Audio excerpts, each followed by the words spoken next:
This brings us to the third and possibly most extraordinary benefit: cellular rejuvenation through autophagy. Autophagy literally translates to self-eating, but don't let the name alarm you. It is one of the most healing processes your body can perform. Think of your home. Over months and years, junk accumulates. Old furniture, broken appliances, clothes you'll never wear again, expired cans in the pantry. If you never declutter, the house becomes chaotic and dysfunctional. Autophagy is your body's built-in deep cleaning and recycling service.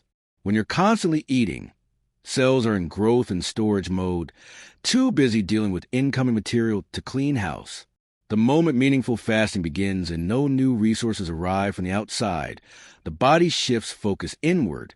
It says, no new supplies are coming. Let's use what we already have. Cells start hunting for anything old, damaged, or dysfunctional. Misfolded proteins that cause trouble, worn-out mitochondria pumping out harmful free radicals, tired immune cells that have lost their edge. Those defective parts are engulfed, broken down into raw building blocks, and reassembled into fresh, perfectly functioning components. It is the ultimate cellular recycling and renovation program. This process is essential for slowing aging, lowering inflammation, optimizing energy production, and dramatically reducing risk of chronic disease. It also refreshes the immune system by clearing out senescent cells and making room for brand new, highly effective ones. So when you fast, you're not merely burning fat or arresting digestion. You are initiating a profound spring cleaning at the deepest level of your being. Now that we are fully reconnected with these powerful reasons, we can move to practical side. How to gently and strategically transition out of this healing state without losing what you just gained. Here is the single most important principle, the golden rule you must never forget. The longer you have fasted, the more gentle, gradual, and respectful the reintroduction of food must be. Your digestive system has been in a state of deep rest, almost hibernation.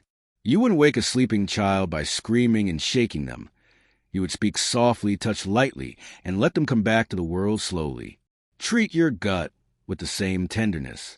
Let's look at this by fast duration. First, daily intermittent fasting, typically 16 to 24 hours. For most people, this is the everyday routine. Your digestive system has only taken a light nap, not fallen into a coma. You do not need an elaborate protocol here. Simply break your fast with the same style of healthy, whole food meal you normally eat when you're getting great results, whether that's low carb, keto, paleo, animal-based, whatever works for you. The key is continuity of your successful habits. Just make sure the first meal consists of real food, not processed junk, and definitely not fruit or giant raw salads right out of the gate. Now, longer fasts, 36 hours and beyond. This is where extreme care becomes non-negotiable. After roughly 36 hours, production of stomach acid digestive enzymes and bile has dropped dramatically because the body had no reason to keep them high. The gut lining has been in full repair mode. Suddenly slamming it with a large, complex, high-volume meal would be a massive shock, like asking someone who just woke up from deep sleep to run a marathon. Instead, follow this gentle 3-stage refeeding sequence. Stage 1, reawaken the system, first 15 to 60 minutes. Begin with warm, soothing, electrolyte-containing liquids that require almost no digestion. A mug of homemade bone broth or vegetable broth with a pinch of high-quality salt. Warm filtered water with a squeeze of lemon and a tiny pinch of sea salt. Lightly diluted pure coconut water, no added sugar. These signal the body that food is coming. Gently restart acid and bile production and replenish minerals without stress.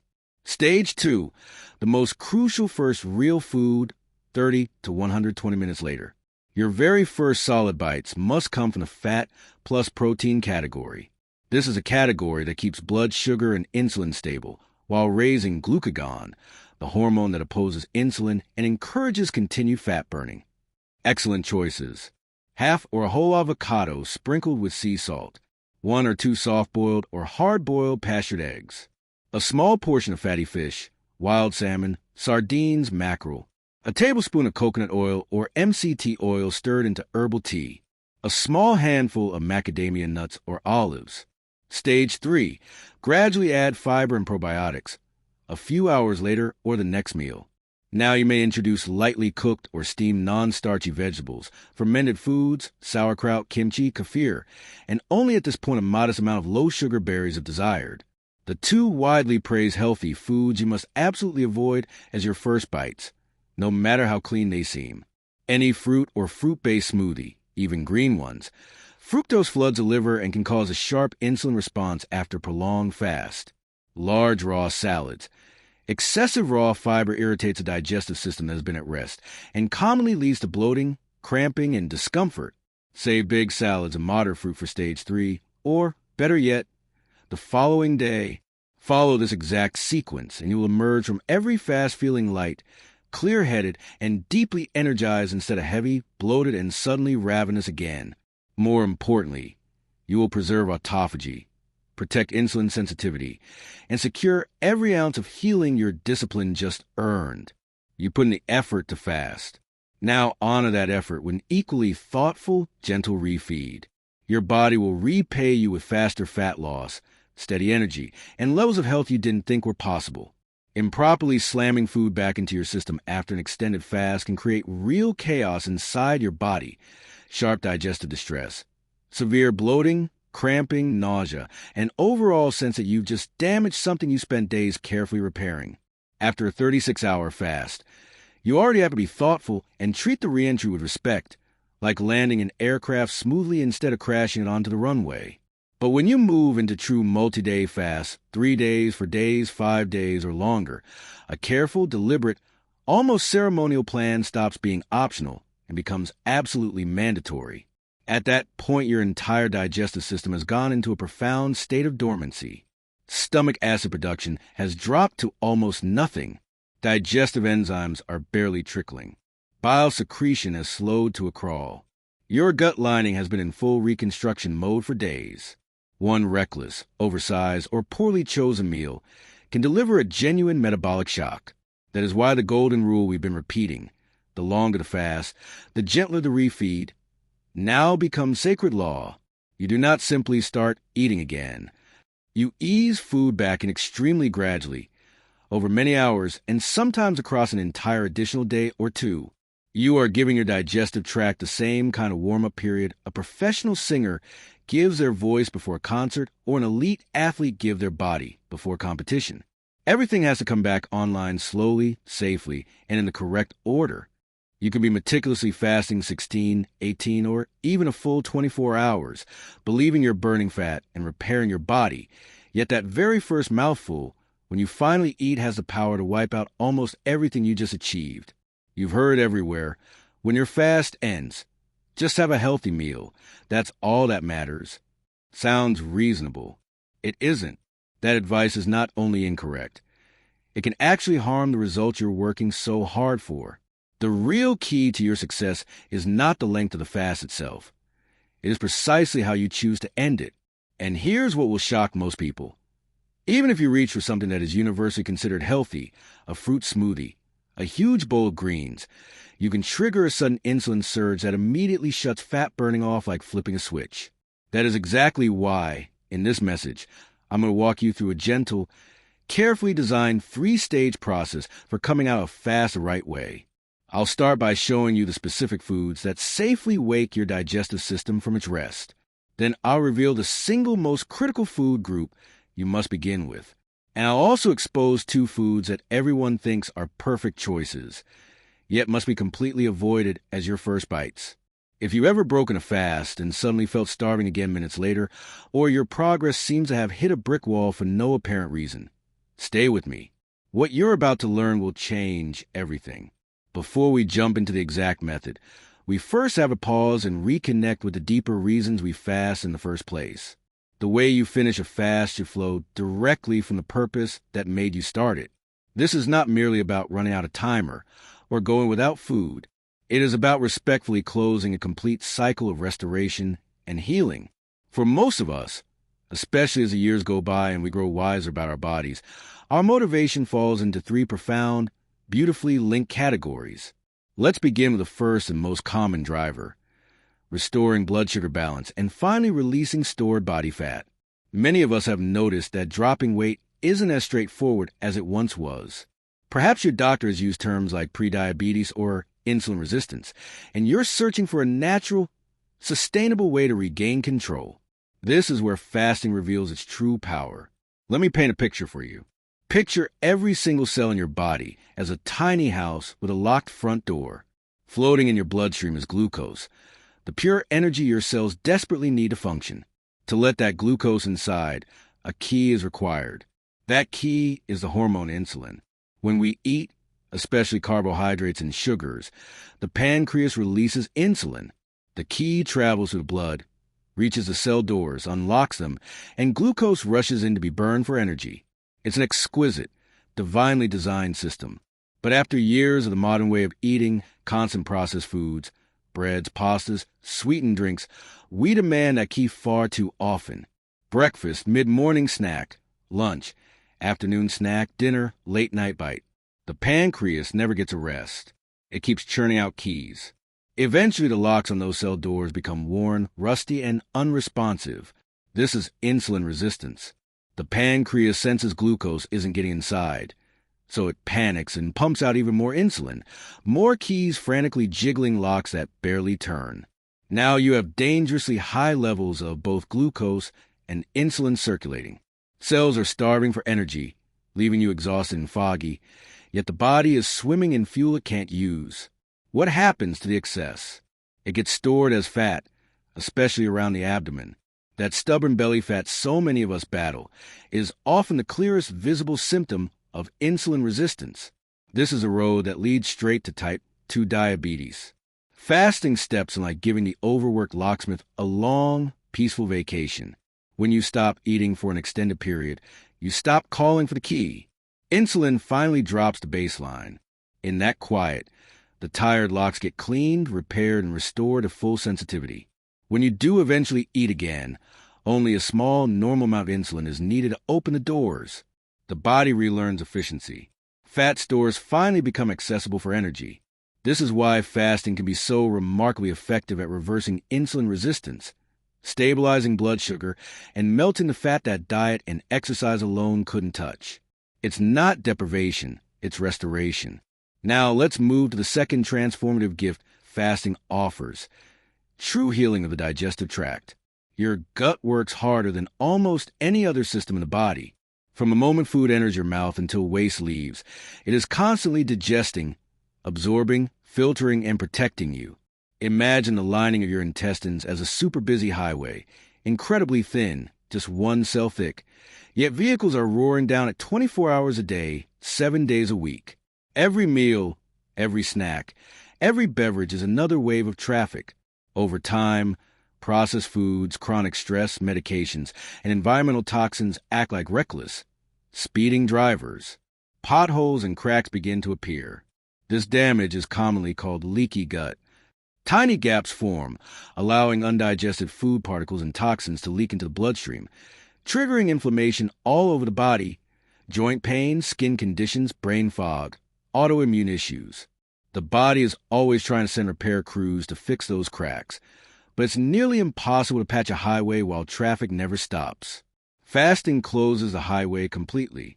For the first time in years, there is no traffic at all. Repair crews finally have unrestricted access. Stem cells and regenerative processes can seal every crack and fully restore the barrier. In fact, the entire gut lining replaces itself roughly every 3 to 5 days when given this kind of undisturbed environment. And it goes deeper than just a road surface. Living along the highway is a vast ecosystem, trillions of bacteria known as the microbiome. Picture it as a lush garden. In a healthy gut, that garden is rich with diverse beneficial plants that help digestion, produce vitamins, and train the immune system. But constant diet high in sugar and refined carbs is like dumping weed fertilizer everywhere. Harmful bacteria, yeast, and fungi explode in numbers, choking out the good species. The result? Bloating, cravings, irregular bowels, and systemic inflammation. When you fast, you stop feeding the entire garden. The weeds, sugar-loving pathogens, starve and die back. The soil gets a chance to recover. Then, when you break your fast thoughtfully, you can intentionally replant with the exact foods that nourish the beneficial species you want dominant. So fasting is far more than just resting the gut. It is active repair, renewal, and rebalancing of the entire digestive ecosystem. With that understanding firmly in place, let's walk through the exact foods, the precise sequence, and the reasoning behind every choice. We're going to divide the refeeding process into 3 distinct, protective phases, each one designed to honor the healing you just created and to transition you back to normal eating without losing a single benefit. Phase 1. Break the fast with pure, gentle fats. This is non-negotiable. This step feels completely backward to many people because we were all taught for decades that fat is the enemy, but it is actually your greatest ally the moment you decide to eat again. Healthy dietary fat produces the smallest insulin response of any macronutrient. One of the primary gifts of your fast was driving insulin down to rock bottom levels for an extended period. If the very first thing you put in your mouth is carbohydrate, even fruit or sweet vegetables, or a large surge of protein, insulin spikes hard and fast, and you instantly shut off fat burning and autophagy as if someone flipped a light switch. Fat, by contrast, speaks in the quietest possible voice to your hormones. It allows you to glide from the fasted state into the fed state with almost no hormonal disruption. It supplies calm, steady energy, dramatically reduces the risk of rebound overeating, and keeps you in full control of your choices. Here are the very best fat-first options, in order of gentleness. Pure MCT oil, preferably C8 or AC8/C10 blend. 1 teaspoon stirred into warm herbal tea, bone broth, or black coffee. MCTs are unique because they require virtually no digestion. They are absorbed directly into the portal vein and delivered straight to the liver, where they are rapidly converted into ketones. You get an immediate, smooth surge of physical and mental energy without taxing the gut at all. Grass-fed butter or ghee, 1 teaspoon melted into a warm drink. Ghee is especially kind because all milk solids have been removed, making it tolerable even for most dairy-sensitive people. Extra virgin, cold-pressed olive oil, 1 full tablespoon taken neat. Choose a high polyphenol, robust, peppery oil. It is not only rich in stable monounsaturated fat, but also loaded with powerful anti-inflammatory compounds. Fresh, ripe avocado, half or a whole one, sprinkled generously with high-quality sea salt or pink Himalayan salt. Avocado is nature's nearly perfect refeeding food. Mostly fat, a little gentle fiber, packed with potassium and magnesium. High-quality, unsweetened nut butters, macadamia, almond, or hazelnut. Only a small spoonful. These do contain trace protein and carbohydrate, so they will end autophagy a bit sooner than pure fat above, but they are still outstanding for insulin stability and feelings of satisfaction. Choose one of these, consume a modest portion, and then simply wait. Give your body a full hour, sometimes longer on multi-day fasts. That quiet window allows the fat to be absorbed and sends the softest possible message to your digestive system. The fast is ending. Begin warming up the engines, but there is no emergency. Phase 2. Nourish and reseed the microbiome. Feed the garden you just weeded. Once the fat has done its calming work and your system feels ready, we move to the second critical mission. Repopulating the beneficial bacteria you starved the pathogens away from and supplying the exact nutrients your gut lining needs to finish its repair work. First, plant fresh seeds, probiotics, a few generous forkfuls of raw, refrigerated, unpasteurized sauerkraut, or other fermented vegetables, kimchi, keto, fermented carrots, etc. Shelf-stable jars have been heat-killed and are worthless for this purpose. Plain, full-fat, unsweetened kefir, or Greek yogurt, if dairy agrees with you.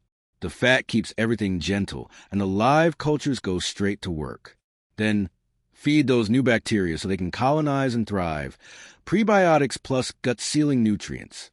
Softly steamed or lightly boiled low-starch vegetables, zucchini, asparagus tips, cauliflower, broccoli florets, cooked until very tender. A warm blended vegetable soup made from the above vegetables. This is also the ideal moment for high-quality bone broth. Let's be crystal clear. Bone broth does technically break a fast because it contains amino acids, especially glycine, proline, and glutamine, which will end strict autophagy. However, it is one of the single most healing substances you can give a post-fast gut. Rich in collagen and gelatin, it acts like liquid stitches for the intestinal lining.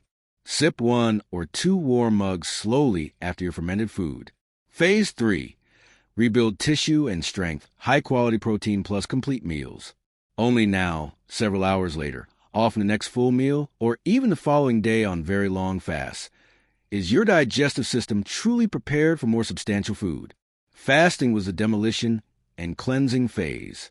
Refeeding is the reconstruction phase, and protein supplies the bricks and mortar. Excellent choices at this stage.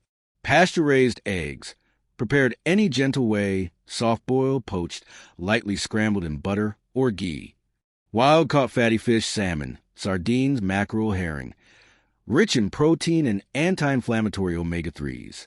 Tender, slow-cooked grass-fed meat or poultry. If you tolerate red meat well, lamb, beef, dark meat, chicken. Pair your protein with additional well-cooked non-starchy vegetables and another drizzle of healthy fat. This becomes your first true, complete, deeply nourishing meal that feels abundant without ever overwhelming the system you have so carefully reactivated. When you follow this exact sequence, pure fat first, reseed, and heal the gut high-quality protein and balanced meals, you are not merely ending a fast. You are completing a full cycle of breakdown and intelligent rebuilding. You step out stronger, lighter, clearer, and healthier than when you began. And here's a delightful little bonus I promised. During the actual fasting hours, if you enjoy a warm beverage, choose unsweetened Earl Grey tea. The essential oil of bergamot that gives Earl Grey its distinctive flavor has been shown in clinical research to support and even enhance autophagy, your body's deep cellular housekeeping process.